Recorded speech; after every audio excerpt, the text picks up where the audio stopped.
Good morning, everybody. As we go to the this wonderful class, I hope you have the book.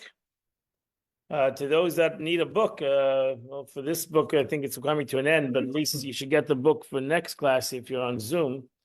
So call up the office 487-2934, and they'll send you a book so that you can have it in your home and you can follow the class, because there's a lot of different texts that are brought down in this class that is only in the book. I can tell you the verse, and you can find the verse in the Chumash. It'll be difficult for me to tell you all the texts over here that you don't have in front of you. Okay, this Parsha, the Rebbe is going to teach a very simple lesson over here. And the class is called, officially, it's called, Do Not Negotiate. Sometimes it's best not to answer at all. And that's the class, and that's really the lesson. Based on the ethics of our father, it says, Siyag la'chochma shtika. Sometimes the best answer is silence. Whereas the Mishnah says, don't argue with somebody that is angry. The best thing is to not argue with them, but actually to walk away from the situation and not to have any deep arguments. And the Rebbe, through a very complex story that happens at the end of the Parsha, that says we can learn from this, we can all learn from this lesson of how to respond to an argument, whether it's an argument with somebody else or whether it's an argument from one that has with himself. Sometimes a person can have his own arguments, and how does he respond to an argument? So let's go to the story. The story that you have in your text number 1, page 176. If you don't have a book, you can go to the book of Numbers, the Parsha, chapter 25, verse number 1. That is actually at the end of the Parsha. Parsha, we have a whole story of Balak and Bilam. Balak, king of Moab, is afraid of the advancement of the Jews to his country. He hires a prophet of doom, a person that knows how to curse and how to bring nations down and how to win wars not through tactical measures of war, but actually through cursing and through the spiritual side of things. And he is hired by Balak, who's the king, and he comes down, and it's a beautiful story how he actually blesses the Jews, etc., etc. And he a lot of famous sayings that come out of Bilam, Matova Lecha Yaakov, we say every day in our davening. How beautiful are the tents of Jacob, the dwellings of the Jews, etc. It's beautiful. It was very poetic. Bilam was very poetic.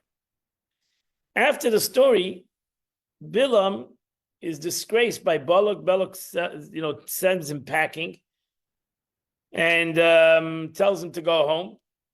And Bilam's last statements, he says, the only thing I can tell you is, forget about cursing the Jews, I can't do that. But I can tell you, I can give you a tactical way to get the Jews, and I know what's going to anger God, and that is you should create immorality, try to create them, try to get them to become immoral, try to get the Jews, involved in the customs because now they were living in the cities. They're living near Moab, try to get them to get involved in immorality, prostitution, etc. Try to get them motivated in that area, and you'll see you might have success. You'll be able to, you'll be able to get the fringes, so to say. You'll be able to draw in some people. You'll be able to draw in some people, and that will anger God, because God, comes to immorality, he has an issue with immorality, right? We know from the story of the Mabel, it was for immorality. and for idol worship and for stealing, etc. He doesn't like this kind of stuff. And get the Jews involved. And that's what they did. They took his advice. And that's how we come to the story of the end of the portion. They took his advice and they influenced, one tribe got involved in this whole situation. The tribe of Shimon, who was living right there. They got involved in this whole situation. We know that the Torah said a plague came about. And from this tribe itself, 24 or 30,000 people died of the plague from this tribe itself, the tribe of Shimon.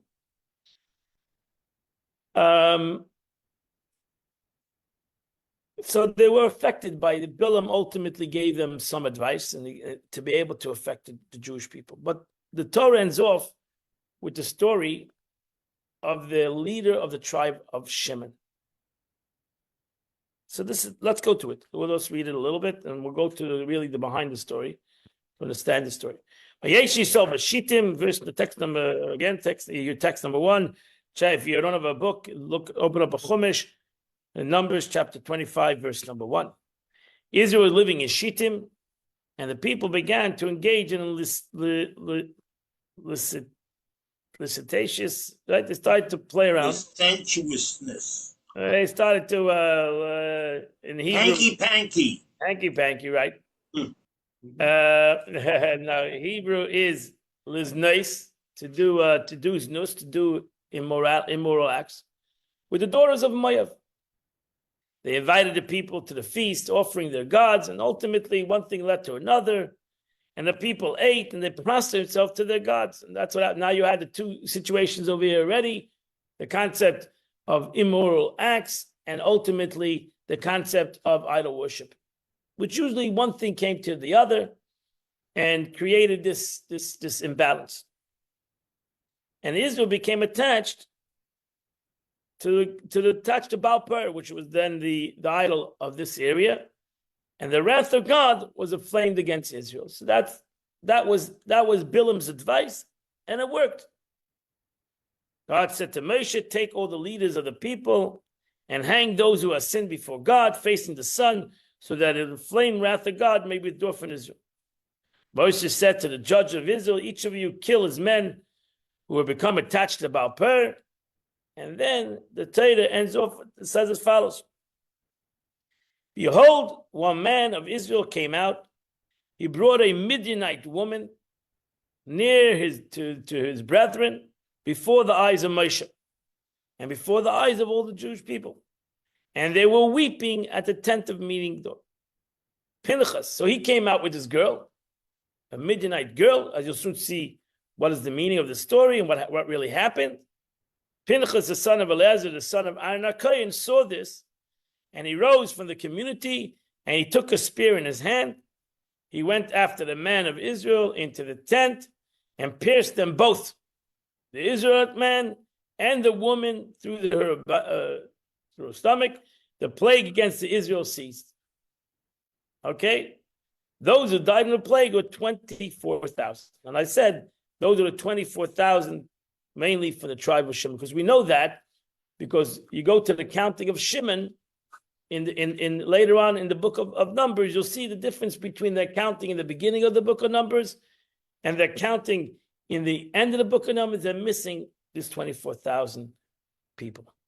So their numbers went down by 24,000 because this tribe, the tribe of Shimon, was the main tribe who were affected by this situation. So what was the story? What was the story of this guy, Zimri? We know the name. The name is Zimri. Zimri. What happened? What was Zimri? Zimri came in front of the tribe, right? Came in front of Moses, and brought this Midianite woman. He brought a Midianite woman, and he came to Moshe Rabbeinu. You don't see anything that Moshe Rabbeinu responds to whatever the Zimri wanted to say or said. Moshe Rabbeinu was silent in this whole story, which is an interesting Interesting, because if you go to the story, here you have the Talmud, the Gemara, in text number 2a. You don't have the book, you have to open up a Talmud Sanhedrin, page 82. You have a Talmud at home. So the Talmud says, the Medrash says, the Talmud tells you the background of the story. So what's the background of the story? What did Zimri do? Text number 2a, page 178 in your book. What did Zimri do? He arose, gathered 24,000 of Israel, his own tribe, and went to Cosby, the princess of Midian, and said to her, I want a relationship with you. She said to him, I'm the daughter of a king. And so my father commanded me, submit only to the greatest of them. Don't, because that was the deal.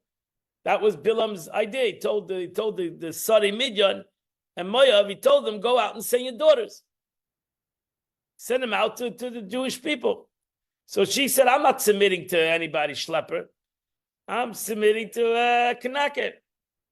He told her, I'm too, don't worry, Zimri, I'm the tribe, I'm the head of the tribe of Shimon. Moreover, I have a greater than Moshe, for I am the second of the womb, meaning I descend from Shimon, the second son of Jacob, while Moses comes from the third son of Jacob. So I'm a big knacker. If you're looking for a knacker, you got it. You got the guy. So she said, fine.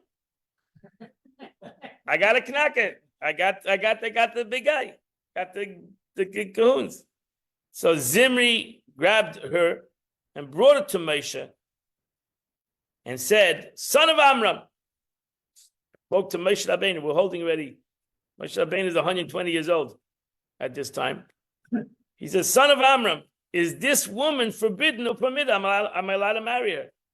Am I allowed to marry this woman? And if you say she is forbidden, who permitted you to marry the daughter of Jethro? Jethro's daughter was a Midianite. Like Tzipora was a Midianite. So, I'm asking you, Moshe Rabbeinu, I'm asking Moshe Rabbeinu openly, and Moshe Rabbeinu himself, am I allowed to have a relationship with this woman, this Midianite woman? If you say no, then how'd you marry Tzipora? How'd you marry this Midianite woman? For a moment, it eluded Moshe to answer the question. It's a good question. Moshe, so to say, was silent. Didn't answer anything. When Moshe Rabbeinu was, so to say, silent, right? So that's why the pasuk says everybody started to cry. They realized that Moshe Rabbeinu was seemingly, he was stuck for an answer. Right? All the leaders bawled in their weeping. And this explains what's written, and they wept at the tent of the meeting door. And it's written, that's why the next thing that happens is Pinchas.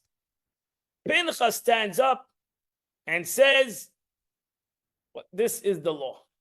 Pinchas, who is a nephew of Moshe Rabbeinu, he's a great nephew, because Pinchas ben Elazar, ben Aaron HaKohen, Pinchas is the grandson of Aaron, which is a great nephew of Moshe Rabbeinu. So Pinchas stands up and does what he does. And he stops the plague. Pinchas. So why was Moshe silent? Why suddenly the Moshe Rabbeinu suddenly lost for words? A man who lived by the words, spoke the words of God, taught the Jewish people the entire Torah. Suddenly, we need his great nephew to stand up. Why did Moshe Rabbeinu respond to Pinchas? It's a good question. The question is a good question. Were you allowed to marry this woman? If I'm not allowed to marry this woman, so how did you marry this woman? So Rashi, look in text number 2b, because really it doesn't make sense, this question, because we're talking about two different times in history, right? Moshe Rabbeinu married Tzipora before the giving of the Torah. This story happened after the giving of the Torah. So really, what's the question? Zimi's question is really not a question. They were right. So first of all, who permitted the daughter of Jethro to you? Moshe had married before Matan Sinai, before the giving of the Torah. So what is the question? What is Zimi's question?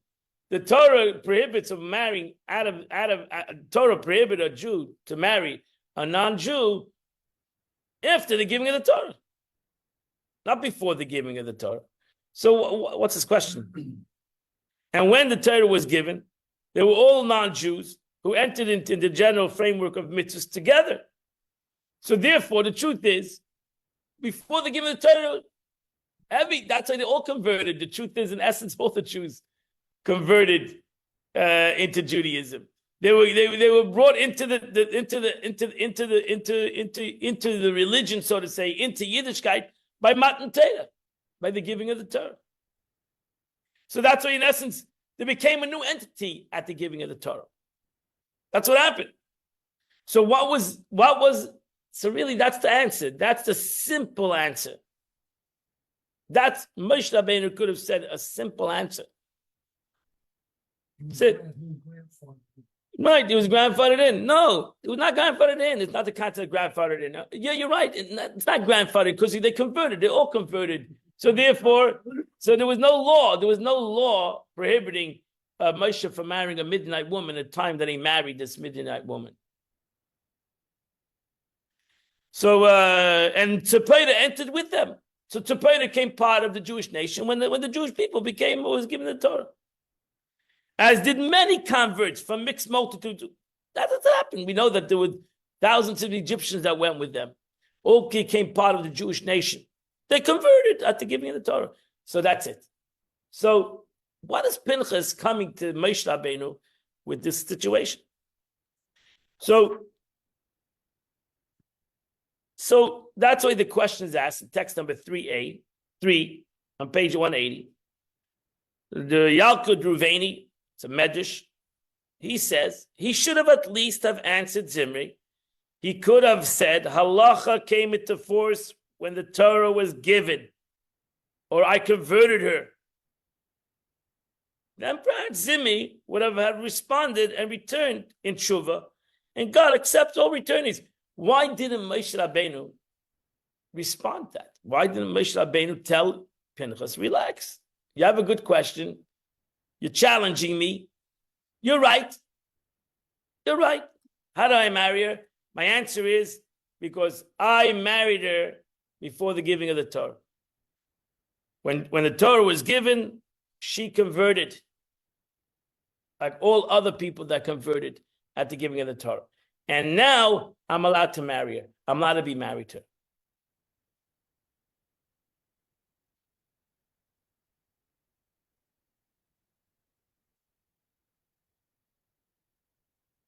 Yeah. So why didn't he do that? Anybody that knows this, it's a simple answer. It's not, you don't have to be Moshe Rabbeinu to come up with this answer. It's a very simple answer. So we must say that Zimri knew this answer. I could have given you the answer without knowing this. I would have given you the same answer. Like how did Jacob marry two sisters? It was before the giving of the Torah. After the giving of the Torah, you can't marry two sisters. How did Amram marry his wife, who was his aunt? Because it's before the giving of the Torah. And before the giving of the Torah, you can marry your aunt. After giving the Torah, you can't marry your two sisters, and you can't marry your aunt, etc., etc. Right? It's a simple answer. You could have given Zimri, and Zimri would have hopefully understood that is not a question. You can't ask a stupid question. So we must say that Zimri knew that the Tzipora, Moshe Rabbeinu's wife, converted. He knew that.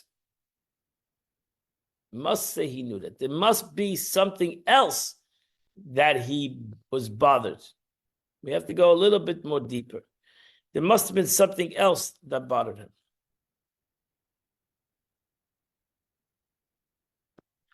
And some of Farshim holds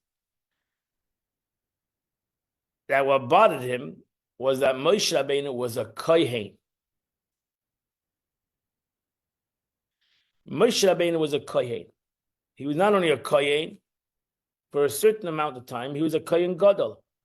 He was the high priest. And now we have a bigger problem. Because Moshe Rabbeinu, as a kohen gadol, cannot be married to a convert. Right? You've learned in the Gemara. Cannot be married to a convert. So now that's the problem. No, but Lepel now he became the. So the question is, so this was the halacha question. If a kohen gadol, if a regular kohen married, a regular kohen can't marry a convert either. But if a regular kohen married a divorce, not a divorce, he can't marry a divorcee either. He married a widow, right? And now he's becoming the kohen gadol. What does he do? Does he have to get divorced? He married this widow when he was a regular kohen, which he's allowed to marry a widow. A kohen can marry a widow. But now he's becoming the kohen gadol. So is it grandfathered in, as you called it before? Or no, he has to get divorced from her because he cannot, as a kohen gadol, he cannot be married to a divorcee. He has to kill her. No, we don't go that far. Question is, you have to divorce her. So let's go into that concept, right? We're going to a little deeper into Moshe's marriage to Tzipora, because that was Zimri's challenge. Zimri's challenge was Moshe Rabbeinu. Are you allowed to be married to Tzipora? Are you allowed to be married to her or not? Indicated that Moses was the end of his lifespan. He was 120 years. Correct. And all this was done, I'm assuming, years and years and years ago. So why would he bring up something that really isn't relevant that's coming up? No, it's relevant to him. To him. It was relevant to him. He wanted the party. He wanted dust. If you can be married to her, I can be married to her. That it was relevant. He wanted to have a relationship. They were married to her, whatever. He wanted to. Deliberately, he wasn't doing it. He was doing deliberately. Correct. Out of spite. Right. Correct. He was doing it out of spite. But it wasn't circumstance. So why I mean- create the circumstance? Okay, we'll soon see. Let's see. Let's first see. Let's first get to what his challenge was. We're trying to figure out his challenge, right? So let's go to the law. The law in text number 4 is Maimonides, which Maimonides, again, is the one that codified every law in the Torah. That's why when you want to know Jewish law in any aspect, you need to go to Maimonides. Because if you go to Shulchan Aruch doesn't always bring down every Jewish law. The only Jew bring down law that is pertained to situations that are happening now. Maimonides tells you every law. And he tells you even this law, because today, what is this law today? We don't have a Kohanim, so it's not important for Shulchan Aruch, code of Jewish law, for this law. You have to go to Maimonides. And he says a woman who converted, who was free from slavery, even if she converted or was freed when she was under 3 years of age, being that she's not the daughter of Israel, she's forbidden from marrying a Kohen, right? If you learn the Gemara, right, we've learned this, right? A Kohen is not allowed to marry a divorcee, a convert, right?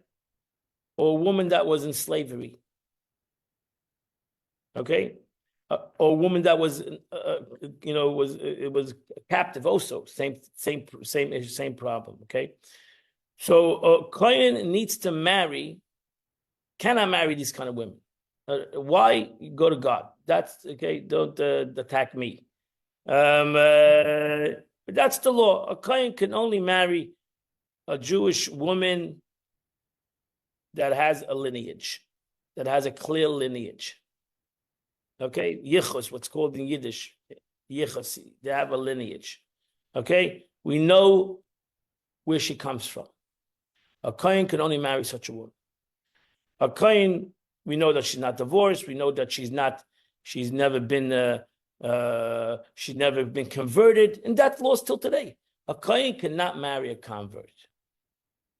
Kohen cannot marry a divorced woman. Okay, that's still today. That's the law. That's the law. So now the question is, the kohen gadol is not allowed to marry, right? The kohen is not allowed to marry a convert. So Moshe Rabbeinu was not a kohen, but so he doesn't have that problem. Aaron has the problem. Moshe Rabbeinu was a Levi. A Levi can marry a convert. A lady can marry a divorcee. It doesn't have that issue if you're a Levi. The kohen has the issue. So what's the problem? What does do with Moshe Rabbeinu? He can marry a convert. So what's the problem? What's his problem? So therefore, the Gemara in Zvachim says as follows. Rav said, text number 5. Rav said, Moshe, our teacher, was a high priest and will receive a share in the offering consecrated to heavens. As it said, it was Moshe's portion of the ram in the inauguration. Priesthood only expired for Moshe's descendants, as it says, but as for Moshe, the man of God, his sons are named amongst the tribe of Levi. Yet it also says Moshe and Aaron amongst his priests, and Shmuel amongst those that call his name. So we see in the Torah and Tehillim it says Moshe ba'arim b'kayanov. So in the Torah we consider Moshe Rabbeinu as a priest.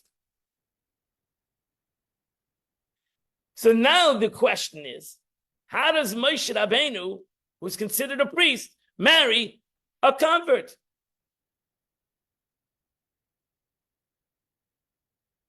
Kohen is a priest. If Moshe Rabbeinu is considered a priest, so how does Moshe Rabbeinu marry a convert? Now we have a problem. So the answer is, the grandfather didn't answer. Yes, that's the answer. That's the Gemara answer. This is not my question. This is a question Talmud's bothered by. And the Gemara answers the question. And the Gemara says as follows. Is a priest, text number 6, is a priest who is betrothed to a widow and was appointed to be the high priest, he may marry because he's betrothed to her already. Betrothed means marriage already. Okay, in the times of the Talmud, betrothed was the first step of marriage, not engaged. Engagement is not betrothed. Okay, there was an incident of Yeshua ben Gamla. The Gemara says it's a story of Yeshua ben Gamla, who betrothed Martha bat Beitis, who was a widow, because a kohen can marry a widow. And the king, after he was betrothed to her, the king appointed him as the high priest. And yet he still married her. So you see that if it's grandfathered in, that means if he started the relationship in the right way, even though at this present time we have a problem, but it's grandfathered in. So Moshe Rabbeinu, that's the answer. Moshe Rabbeinu was a kohen. Moshe Rabbeinu was a kohen. And he wasn't, if he would have become a kohen and then Tzipora would have converted, it would be a problem in Jewish law, even for Moshe Rabbeinu. But now that he married her before he was a kohen, right? He was a regular Jew, he was a regular Israel, Levi, before he became the story of him becoming a kohen.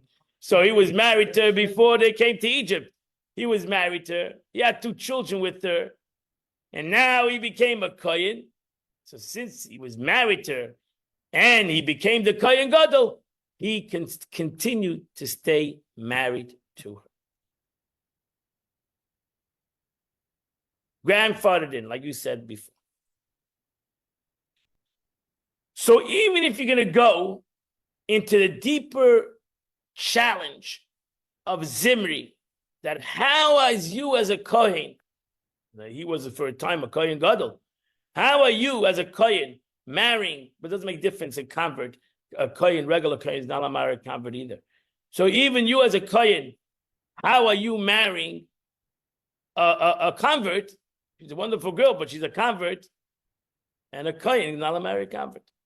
But Moshe Rabbeinu has the answer to that question too. Moshe Rabbeinu could have answered him. You're right. A kohen is not a married convert, but I'm grandfathered in. Because when I married her, I was allowed to marry her. When I married her, I wasn't a kohen. I was a regular Levi. And a Levi can marry a convert. And therefore, now that I became a kohen, doesn't force me to divorce her. I can stay married. So then the question is even bothered more. Why didn't Moshe Rabbeinu respond?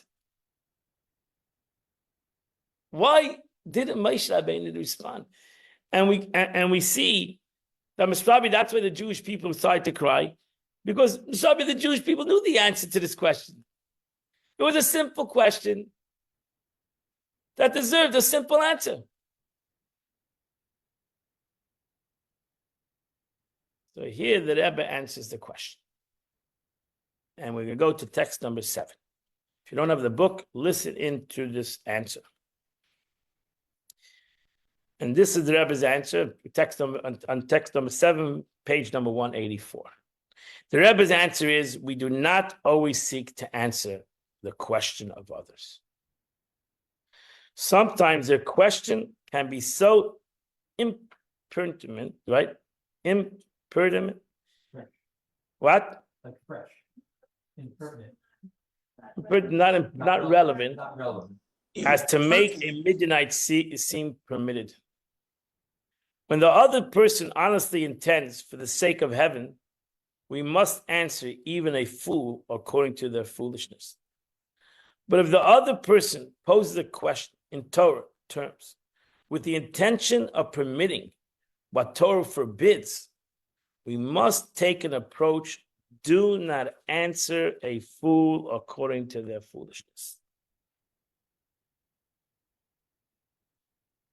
Victory is achieved over such an opponent not by engaging in rational debate, but by dispelling logic, by dispelling logic-defying strength.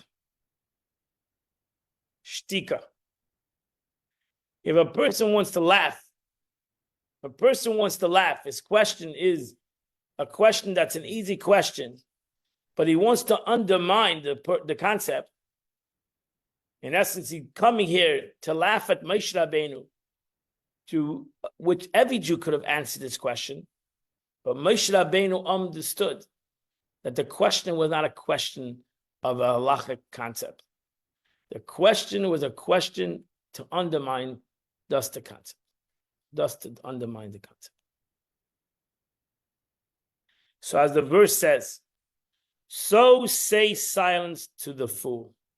Here is your answer. My silence is my answer. I say this, that when I started off the class, that this way of learning, we're going to go a little bit more, this way of this answer, this simple answer, because it's a simple question, and there's a simple answer, and the answer is silence, is not only concerning somebody else, but even to yourself. Sometimes you have to yourself foolish questions. You know the question is not there because you're trying to understand the law. The question is there thus to undermine the concept. Is to be the scoffer, to be the laugher, to be the one who tries to undermine the concept. He's not interested. I'm not interested in the logic. I'm interested in just to diminish the concept. And therefore it says in Proverbs, text number 9, do not answer a fool according to his or her folly, lest you become like them. Answer a fool according to their folly, lest they be wise in their sight. Now this is two verses that these two verses alone, some people laughed at Proverbs. They said Proverbs is a book of you'd see me like book of statements that are contradicting. So if you take these two verses itself, one after the other verse, it's a verse from Proverbs chapter 26, verse 4 and 5. What is the meaning of the verse? It sounds like it's stupid. It sounds stupid in its contradiction. One says, don't answer the fool. The other says, answer the fool. So should you answer the fool or shouldn't you answer the fool? So the Gemara was bothered with a lot of verses in Proverbs that seems very, I don't know the right word, very crazy verses in Proverbs. The Gemara says in text number 10a, they sought to suppress the book of Proverbs because the statements contradict each other. If you look at the book of Proverbs, like some of them, like they're very contradicting in their verses. They sound a little foolish. And what was the statement that contradict one another? It's written, answer not a fool according to its folly. And it's written, answer the fool according to their folly. So what do you do? It sounds like contradiction, like Shlomo Melech is talking in rhyme. So there were those who wanted to hide the book. He said, listen, people are gonna take this book and they'll make a joke of the Torah. They'll make a joke of all the books. They say, look, the book talks in crazy kind of verses. But we know that they didn't. They put Proverbs as part of Torah. Mishlei, they put it as part of Tanakh. So Rashi is bothered by that. And Rashi says, the idea contained in these two verses is explicit within them. Do not answer him or her. Do not answer him or her in a matter when answering will only bring you down to their level. Don't answer a fool to act like a fool. Don't answer the fool and become a fool. Realize who's answering why they're asking the question. If they're asking the question to be foolish, don't answer the question. Don't get into the bait of foolishness. Answer a fool in a manner where if you do not answer them, they will be wise in their own eyes. That means answer the fool if you can rectify the fool. Right? If you can help the fool. That means if the fool is asking a foolish question, but there's some good in the situation, it's not totally foolish, right? Because it can be a stupid no, like you tell any person, no question is foolish. Right? Because if you're going to tell a person, you tell a person the foolish question, he might never ask a question again. So you have to know when to answer the fool. If the fool is asking a question because he wants the constant foolishness, don't answer the fool. But if the fool wants to become unfoolish, even if that's why there's no question that is foolish, because in essence, what Rashi is telling is the way the question is asked. You have to know the way the question is asked. If the question is, it might be a foolish question, but if it's asked to learn, then it's not a foolish question. If it's asked just to make a joke of the subject, don't answer the question. Because you're going to become foolish. You're going to roll into, you're just going to prove him, start arguing him, show more that it's that there's a problem with the question. I always have questions when I go to the Torah or the Gemara. Right. There's so many contradictions. Right. So that's the thing. And But okay, that's good. Somebody who wants to learn, you cannot be embarrassed to ask a question. And a person who's nervous cannot be a teacher. Because if you're a good teacher and you have in front of you a student that's asking a foolish question, to say it's a foolish question is foolish. Because there's no foolish question. If the student's asking a question because he wants to comprehend the contradiction, he can't understand the differences. So that's understandable. You should answer the question. Because by saying it's foolish, that would be terrible to do. But if you have in front of you a student that wants to laugh at everything, because he wants to undermine the teaching, he wants to undermine the concept, then don't answer such a student. Then just move on, because you're just going to get involved in more foolishness.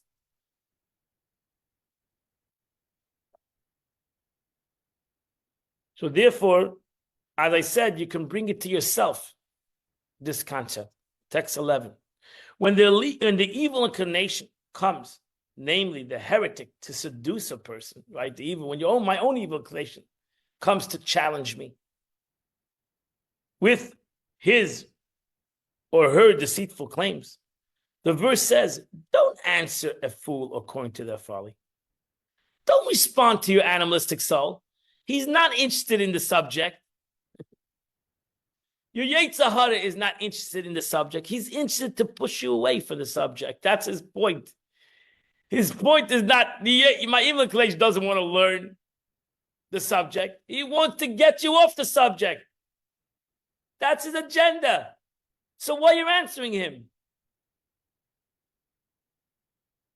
That's why the best thing is to tell Yetzer Hara, you learned that in Tanya. I don't want, not now. I'll talk to you later. I'm too busy now. Because you're not interested in an answer. You're interested in getting me off the subject. You're interested in being foolish. Not that you're interested, I should have an argue with you why I should get involved in this issue or not get involved in this issue. Your objective is not to become smarter. Your objective is to get off the subject.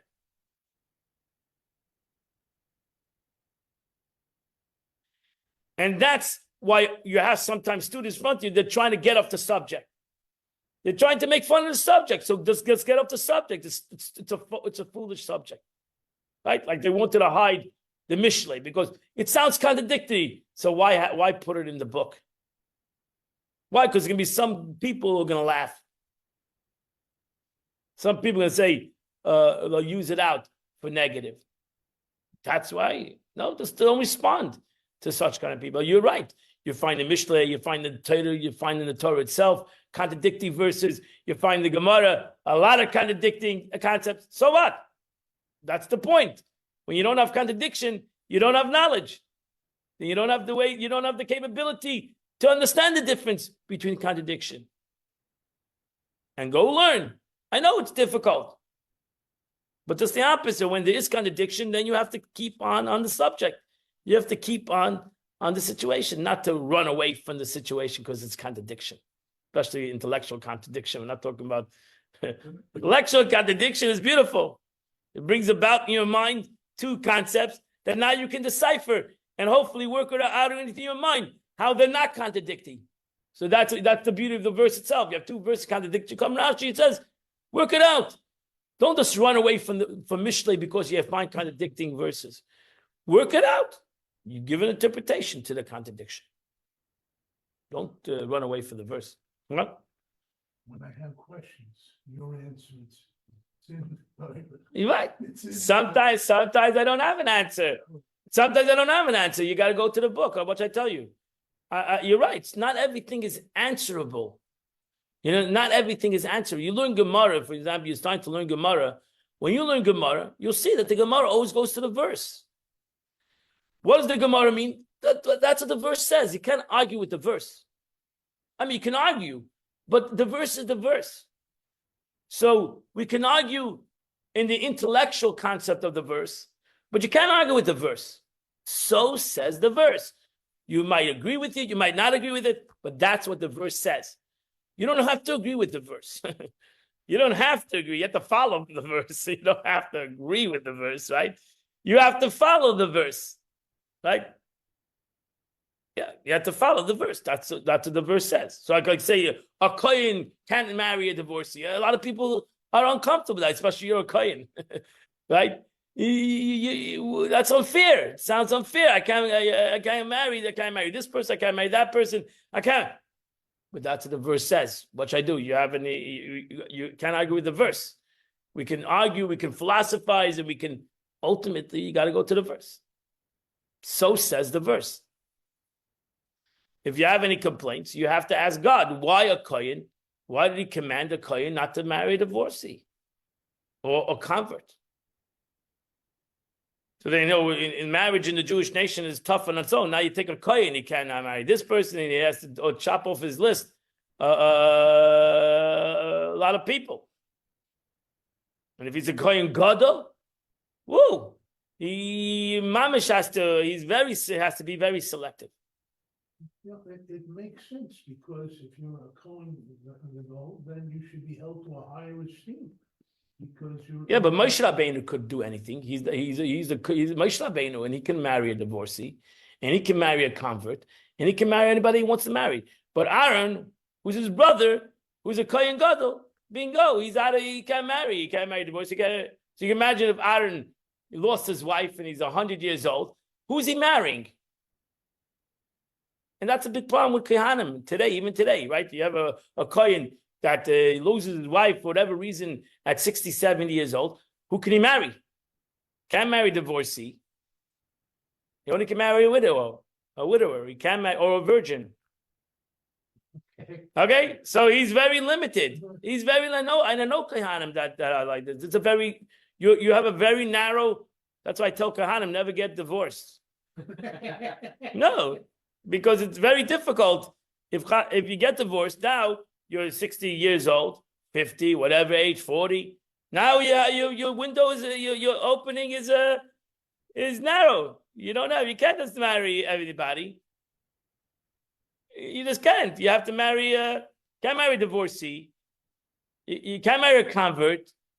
You only can marry a virgin, a person that never got married before, or a person that is a widow. So that's a very narrow group.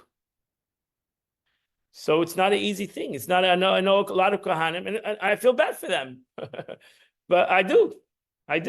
But what do?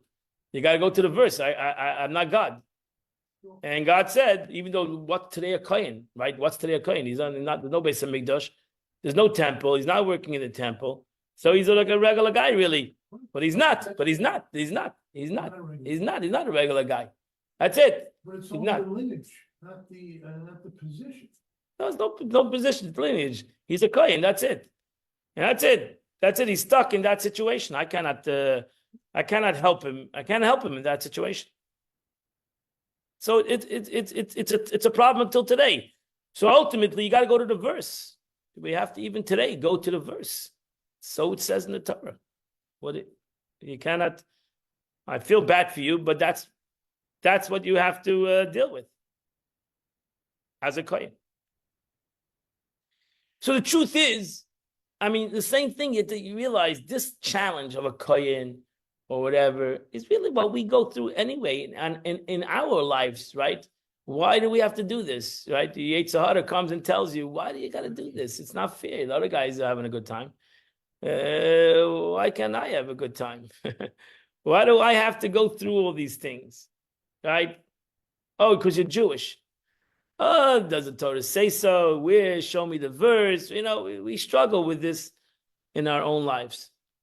We do, right? And that's the Yetzer Hara coming to you and telling you, listen, okay, you're Jewish, but you can get around it. So figure out how to get around it, right? So what's the best argument? Is to walk away, because my Yetzer Hara is not interested in dialogue. He's interested in getting me out of the subject. He's the fool. He's like the student who's not interested in asking the question because he wants to understand. He just wants to laugh at the subject. And that's what we have to understand the difference. Laughing at the subject, challenging the subject, or challenging the knowledge. Understand? Are we trying to just laugh at the subject, knock off the subject, or we're trying to comprehend? Moshe Rabbeinu understood that Pinchas was basically not interested in dialogue. He knew the answers. Any answer he'd give him, he knew already. There was no secrets over here. Everybody knew this answer. You go to any 5-year-old kid that learns Talmud, he'll know the answer. We're talking about these Jews who are learning already 40 years. They knew all the answers. No secrets over there. He was not looking for an answer. He was basically not looking for an answer. He was looking just to diminish the subject, the whole concept. Can I ask a question? Undermine the subject, undermine the concept. Undermine the The concept. not Moses. Even Moses, even Moses himself undermined, because Moses was a teacher at that time. He was a leader. So you underline the teacher, and you therefore the whole subject, the teacher, you undermine the teacher, you undermine the subject. And that was his agenda.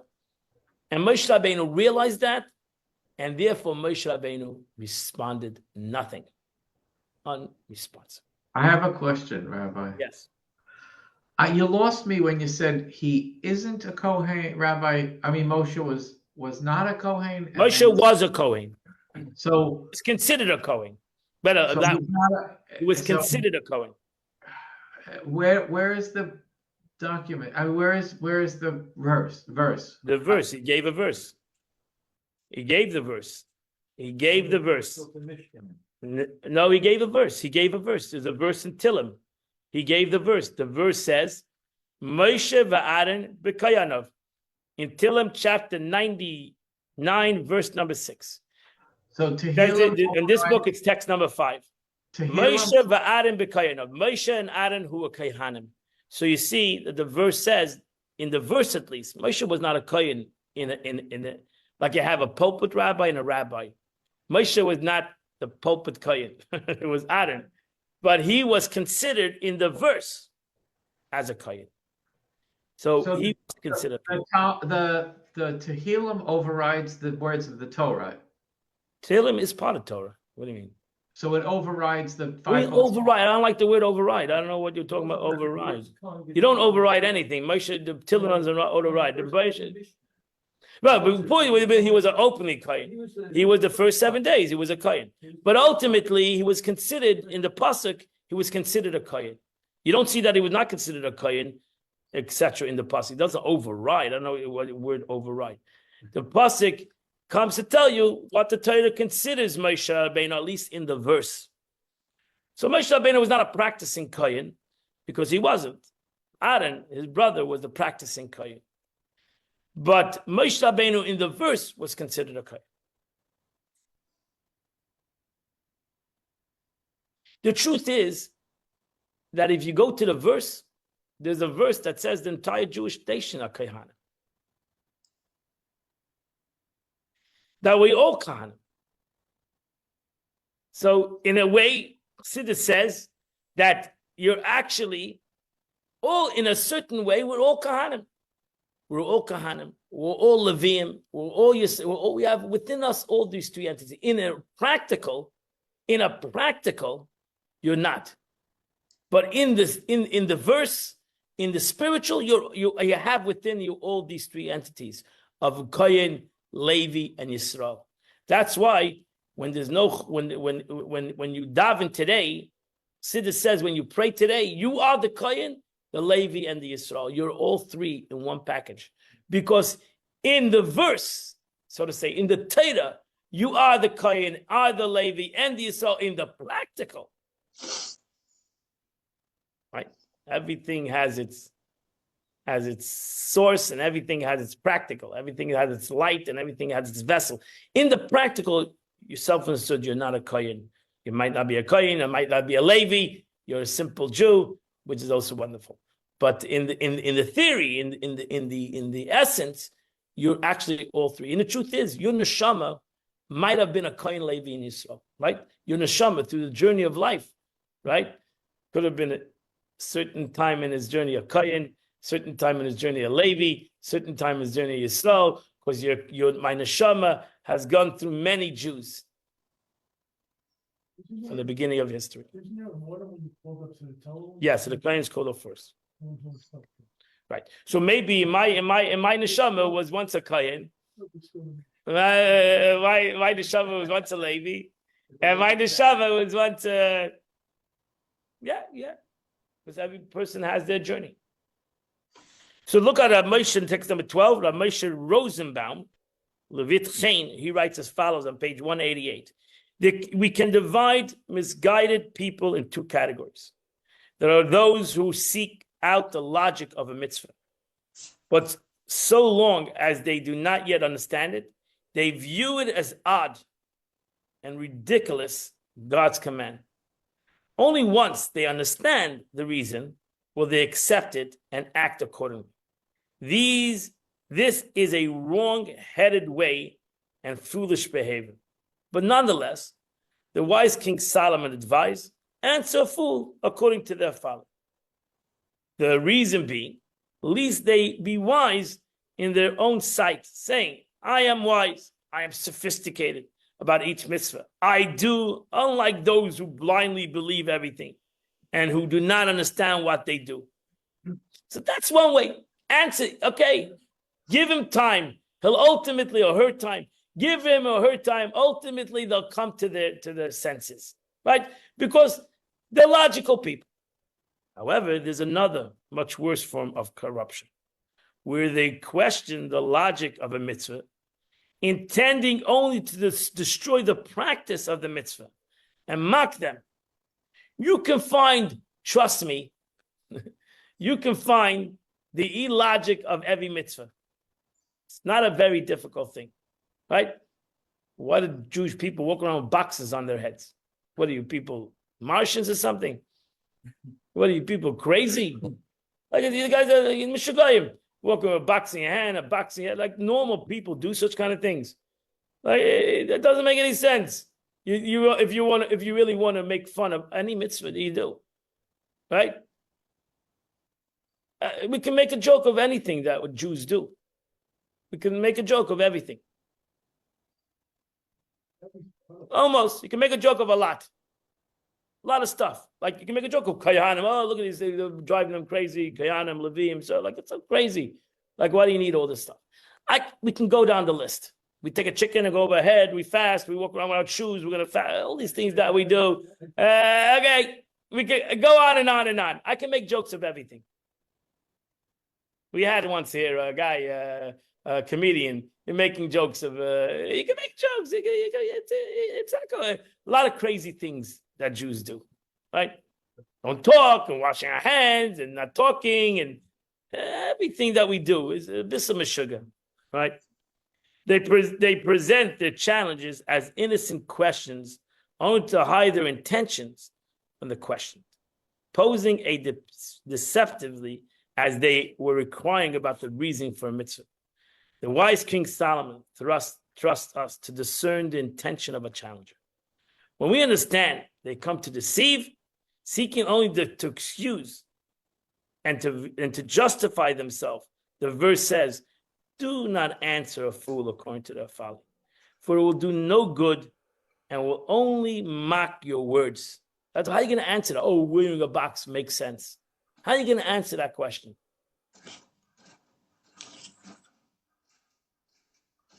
It was funny when we were building the mikveh over here. So the way the mikveh is built is a one hole on top of another hole. It's one bird, one cistern under another. Underneath is another one. So, I mean, it's crazy. It's a crazy kind of. So, who built it? It was a bunch of non-Jews who were building this. Like they were saying, "What the heck is going on over here? Are you guys hiding something underneath over here? Like, why in the world are you guys doing this? Like, it's crazy. You're creating it. Like, what are you guys hiding underneath there? Like, is this where all the one guy told me, this where the Jews hide their money? No, just the jewel. Like, what are you guys doing? Like, this is crazy. And because it's very hard to do it, to do this concept. It's not an easy thing to do, even just to the architect and the engineering and the actual pouring of the cement. It's crazy. And a guy, this guy, it's a nice guy. He says to me, "Did you guys hide the money underneath there?" He meant it serious. Is this your bank account or bank vault? And he meant it serious. He wasn't there to laugh. He just was amazed at this whole thing. He thought it was an amazing concept. He couldn't grasp it. What are you guys doing? Okay, that's interesting, So King Solomon says these two verses because he trusts that every person can understand when the person is asking the question and when the person is asking to laugh at the situation. You should be able to discern, right? So therefore he warns, do not answer a fool according to their folly, for it will only do no good, and they will mock your words, lest you become like them. Warns that you will only be burned by their tongue flames and trapped snares of their mouth. So like text number 3, Rabbi Shimon Madar, he says as follows, and then we come to the, oh wow, we're late to come to the end of this class. It's better not to answer his or her folly and doubts. The reason being, least you become like them. This means you too will appear to be uncertain, trying to resolve their doubts. Because ultimately you're going to say, I don't know, why are you doing this? The fool's entire purpose is to create the perception that you too are doubtful. Then they will win the point that you are just like them. Thus, your lack of response will harm their cause more than the answer that you could say. Better, don't answer. That's it. If you answer their query and expose their mistake entirely, it would indeed harm their cause, but they still gain legitimacy from the fact that you answered their question as if they were onto something. This demonstrates that there's a legitimate question you must answer. The moment you refuse to reply, the court suffers more. Let me put this guy's on. The court suffers more because I lost my place. Suffers more, for they are unable to achieve the aim of their argument, to demonstrate that you too have doubts.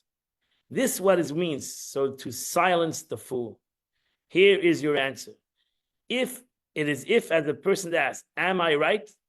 And your silence tells him you're wrong. Still, despite having said not to answer the fool according to their folly, the wise King Solomon continues, answer a fool according to their folly, lest they be wise in their sight. He means you must answer them in a way that they can no longer believe themselves to have been wise. They must find themselves at a loss for an answer. To accomplish this, answer them lightheartedly. But the point is to expose their foolishness, not to lend to the argument credence. So you answer them, you want to be foolish, you're asking a stupid question, let it stay a stupid question. I don't have to answer every stupid question. And that's why the truth that the Tanya Os says, when it comes to your own Yetzirah, sometimes you have to, when he laughs, laugh with him. That's what you're looking for. He'll laugh with you. You make a joke, I'll make a joke too. You find a discrepancy, I can find a discrepancy. That doesn't change the point. I don't base my relationship with God that there's no discrepancies, there's no challenges, or there's no whys. That's not my relationship with God.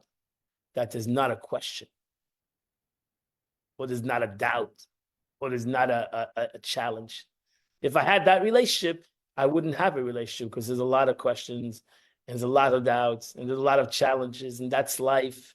To go through the doubts, to go through the questions, to go through the challenges, and not to have to answer on the spot every challenge, every doubt, and every situation, but to realize that as the journey goes on, these challenges and these doubts and these struggles will also dissipate, will also come to an answer one day, Be'ezrat Hashem. And that's the way you need to answer your doubts. In essence, that's what the Rebbe says. That's the lesson from this.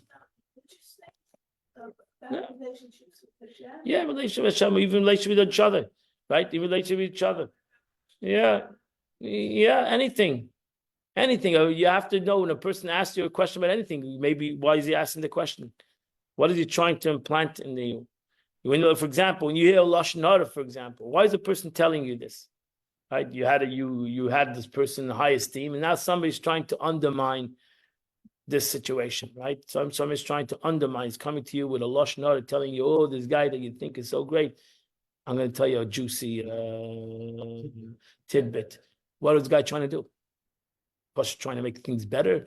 He's trying to make that person better. No, he's trying to undermine something over here. He's trying to undermine the relationship. He's trying to break something. So therefore, the best thing is to say, I'm not interested. We're not here to break another person. I'm not interested in involving to break another person, to destroy another person, and not to, if anything, positive. That's a fool. So then you have to walk away from such a situation. That's what the best thing is. As we started the class, sometimes the best thing is to be silent, not to answer. Moshe Rabbeinu realized Zimri knew the answers. He was not interested in the answers. He was interested in the mocking of the situation. And therefore, he walked away from it. He didn't respond. And that's the lesson. It's a beautiful lesson. I wish you all a wonderful day. Thank you, Rabbi. God bless you all. And we should only hear good things. Amen.